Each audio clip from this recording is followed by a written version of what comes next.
ሚኒስተር ጉዳያት ወጻኢ ሪፓብሊክ ግብፂ አሰይድ ሳምሕ ሽኩሪ ናይ ስራሕ ምብፃሕ ንምፍፃም ሎም ምሸት ኣስመራ ኣትዮም ሚኒስተር ጉዳያት ወጻኢ አቶ ዑስማን ሳልሕ ድማ ኣብ ሃገራዊ መዕርፎ ነፈርቲ ኣስመራ ተረኺቡ ተቐቢልዎም ሚኒስተር ሽኩሪ ኣብ ኤርትራ ብፅንሐሉ እዋን ምስ ፕረዚደንት ኢሳያስ አፈወርቅን ሚኒስተር ጉዳያት ወጻኢ አቶ ዑስማን ሳልሕን ተረኺቡ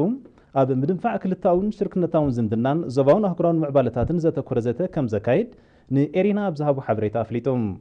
ንሱ ኣብ ሓበሬቱ ኣቐዲሙ ኣብ መንጎ መራሕቲ ክልቲአን ሃገራት ብዝተበፅሐ ምርድዳእ መሰረት ዕላማ ዕዶቱ ኪኖ ዝግበር ክልታዊ ምትሕግጋዝ ኣብ መንጎ ኣህዛብ ክልቲአን ሃገራት ዝፀንሐ ታሪኻዊ ዝምድና ንምድላል ከም ዝኾነ ኣነፂሮም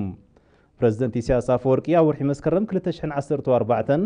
ኣብ ዝተኻየደ ስነ ስርዓት ቃለ መሓላ ፕረዚደንት ሪፓብሊክ ምስሪ ዓብደልፈታሕ አልሲሲ ምስታፉ ይፍለጥ ሚኒስተር ዑስማን ሳልሕ ሚኒስተር ሳምሕ ሽኩሪን ድማ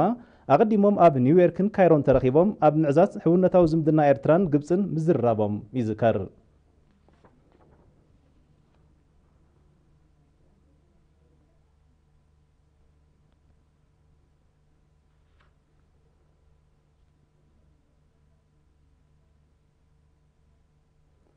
ማሕበረኮም ኤርትራውያን ነበርቲ ዞባ ቀይሕ ባሕሪ ሱዳን ጽምብል መበል 24 ዓመት ናጽነት ብዝማዕረገን ምምዕባል ካብ ሃገራውያን ውዳቤታት ወነንቲ ትካላት ሞያውያንን ዓበይቲ ዓድን ዝተሳትፎ ፍሉይ ኣኼባ ቃኒዑ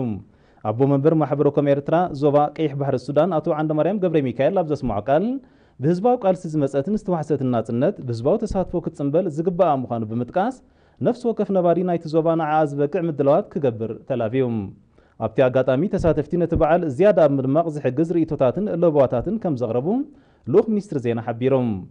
ናጽነትና ብህያብ ዘይኮነ ብክቡር መስዋእቲ ጀጋኑ ዝተረኽበት ስለ ዝኾነት ብዝለዓለ ማዕረ ከነብዕላ ግቡእና እዩ ዝበለ ሓላፊ ማሕበራዊ ጉዳያት ናይቲ ማሕበረኮም አቶ ስራጅ መሐመድ ብርሃን ብወገኑ ነዛ መብፃዕና እንሕድሰላ ክብርቲ ዕለት ንምድማቕ ንዘለዎ ድልውነት ሞጊሱም ተሳተፍቲ ድማ ናጽነት ንኤርትራውያን መሰታን መተካእታን ዘይብላ ክብረት ምዃና ብምጥቃስ ንናይ ሎም ዓመት 24 ጉንበት ብዝለዓለ ማዕረግ ንምብዓል ካብኦም ዝሕተት ኩሉ ንምምላእ ቁርባት ምዃኖም ኣረጋጊፆም ኣብ 2008 ዝተመስረተ ማሕበረኮም ኤርትራውያን ነበርቲ ዞባ ቀይሕ ባሕሪ ሱዳን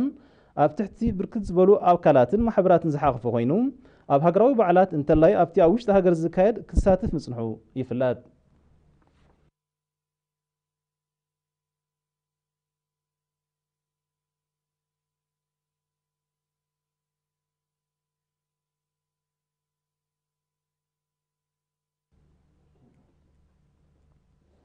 ኣብ ንኡስ ዞባ ድገ ቁፅሪ ናይቶም ኣብ ማእዲ ትምህርቲ ዝቐርቡን ናብ ላዕለዋይ ደረጃ ትምህርቲ ዝሰጋገሩን ተምሃሮ ንምዕባይ ሕብረተሰብን ኣካላት መንግስትን ብውህደት ክሰርሑ ንኩነታት ትምህርቲ ናይቲ ንኡስ ዞባ ንምግምጋም ኣብ ዝተኻየደ ዓውደ ዘተ መዘኻኸሪ ቀሪቦም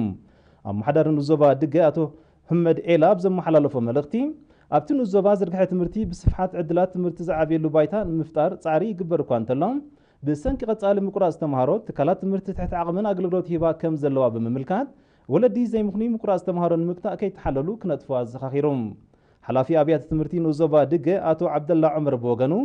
መንግስቲ ንርሑቕ ገጠራት ቀዳምነት ብምሃብ ኣብ ጽላት ትምህርቲ ንዝገብሮ ዘሎ ገዚፍ ወፍሪ ብምጥቃስ ኣብ ንኡስ ዞባ ድገ ብሰንኪ ዝርአ ዘሎ ምቁራፅ ተምሃሮ ግን ናብ ካልኣይ ደረጃ ትምህርቶም ናይ ዝዛዘሙ ቁፅሪ ከምቲ ዝድለ ከም ዘይኮነ ኣብርሂቦም አቶ ዓብደላ ብመወዳእታ ዘይምጥርናፍ ዓድታት ኣብ ግዜያዊ ረብሓት ዘለዎ ንጥፈታት ኣዲብካ ምውፋርን መርዓት ትሕቲ ዕድመን ካብ ቀንዲ ጠንቅታት ምቁራፅ ተምሃሮ ምዃኖም ብምሕባር ወለዲ ረብሓ ትምህርቲ ተገንዚቦም ደቃኦም ተኻፈልቲ ናይቲ ዕድል ንክኾኑ ክፅዕሩ ተማሕፂኖም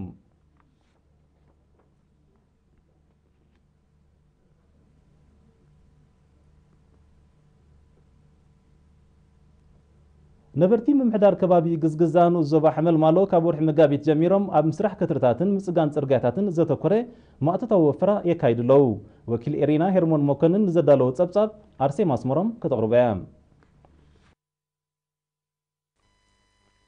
ነበርቲ ምምሕዳር ከባቢ ግዝግዛኑ ዞባ ሓመልማሎም መሬቶም ብምርጋፅ ፍታውነት ሕርሻውን ንጥፈታቶም ንምድንፋዕ ዘካይድዎ ወፈራታት ጽቡቕ ውፅኢት ይረኽብሉ ስለ ዘለው ብሰፊሑ ክቕፅልዎ ምዃኖም ገሊፆም ኣመሓዳርቲ ምምሕዳር ከባቢ ኣቶ መሐመድ እድሪስ ኣሕመድ ንኤሪና ኣብ ዝሃቦ ሓበሬታ ካብ ወርሒ መጋቢት ጀሚሮም ኣብ ምስራሕ ከትርታት ዛላታትን ጀሪፍን ከምኡውን ምፅጋን ፅርግያታትን ካልእን ኣድማዒ ማእቶታዊ ንጥፈታት የሰላስሉ ከም ዘለው ብምጥቃስ ውፅኢት ዕማሞም ኣርባሓይ ከም ዝኸውን ካብ ናይ ዝሓለፈ ዓመታት ተመክሮ ከም ዝቐሰሙ ኣብርሂቦም نسواسيون تشكركرتيا صقام كوين صنحيا مسمر كرنا فعبت 15 كيلومتر صرغيا كتصغنون كلو 637 متر كترتات 786 متر مالي وحجن لعلي 162 كيلومتر زالاتاتن كم زسرحن كم زصغونن بمحبار وفراتاتهم ام محراس غراوت سواتن صقومات سدرابيتاتن كمون مدلاو حرشاتاتهم كقصل مخانو افريتو اتز تصغن صرغيا نتبسنك مبلشاو صرغيا خغاطمم صنحي حسرت مغعزيان مفتاح زعلم مخانو استقاساتو محمد ادريس ماين حمد النمعقاب زكايدو زلو فرادما مخعبات مهرت حرشا عبا وصيت كهلو زلو امنت غليصو أبزوب عن سبا زركبا منسيات دق أنستي ودابين حيلن بمسواتن استرغاغص مسلاتن بوتنن أب حبرت سب كوحسا أدمنبر حمادي أبزوبا ويزرو أمن حسن الزخاخيرام مسنبرتي شمونت ممحدرات كبابي كتما كرن أبز قبرو تركب ويزرو أمنا ኤርትራውያን ደቂ አንስትዮ ካብ ድሕር ባህልታትን ልምድታትን ተገላጊለን ብርሰ ተኣማንነት ህይወተን ንምምራሕ ኣብ ምስጋር ከም ዝርከባ ብምጥቃስ ብትምህርትን ሞያን ማዕቢለን ንቅድሚት ንኽስጉማ መንግስቲ አንፂፎኑ ዘሎ ባይታ ብግቡእ ክትቀማሉ ተላብያም ንሳብ ተወሳኺ ሻብዓይ ጉባኤ ማሕበር ዘሕለፈ ውሳኔታት ኣብ ውሽጥን ወፃን ዘካየዱ ኣገባብ ውዳቤታት ኣገባብ ኣጠቓቕማ ዕድላትን መሰላትን ኣተኣታትዩ ዘለዎ ሓደስቲ ንጥፈታትን ተራ ኣባላት ማሕበርን ከምኡውን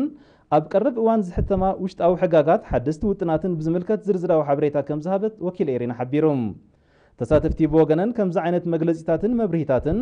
ኣብ ምብራኽ ንቕሓተን ኣገዳሲ ስለ ዝኾነ ክድፈኣሉ ብምዝኽኻር ሞያዊ ስልጠናታትን ትምህርትን ብሰፊሐ ክቕፅል ተላብየን